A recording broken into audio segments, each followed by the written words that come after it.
এয়া চাওক, আজি আমাৰ ঢিং বজাৰত নতুনকৈ ওলোৱা এয়া বেটাৰী টমটম ট্ৰাক মালটনা এই গাড়ীখন এয়া চাওক, ইয়াতে এইখিনি জেগাতে ৰখোৱা হৈ আছিলে।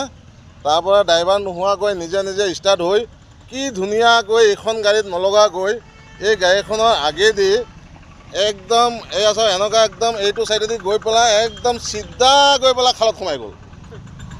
কোনোবা দেখিলে সেইটো ক'ব যে এইটো এজন ড্ৰাইভাৰে নি পেলাই সোমাইছে, কিন্তু আচলতে ড্ৰাইভাৰবিহীন হৈ পেলাই নিজে নিজে ষ্টাৰ্ট হৈ পেলাই গৈ সোমাই গ'ল। ক'তো লগা নাই। চাৰিওফালে চাওক, এইফালে জংঘল আছে, এইফালে গছ আছে, কাৰেণ্টৰ পোষ্ট আছে। আগফালে দেখাইছোঁ আপোনালোকক, আগফালে ইয়াতে গাড়ী এখন আছিলে, সেই গাড়ীখনতো লগা নাই। একদম ধুনীয়াকৈ ফাঁকেদি গৈ পেলাই গাড়ীখন খালত সোমাই গ'ল। কি ধুনীয়াকৈ সোমাইছে চাওক।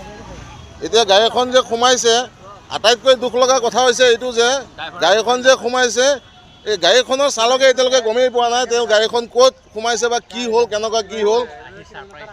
এয়া চাওক, আপোনালোকে যিমান পাৰে ভিডিঅ'টো শ্বেয়াৰ কৰি দিব দেই। ধন্যবাদ।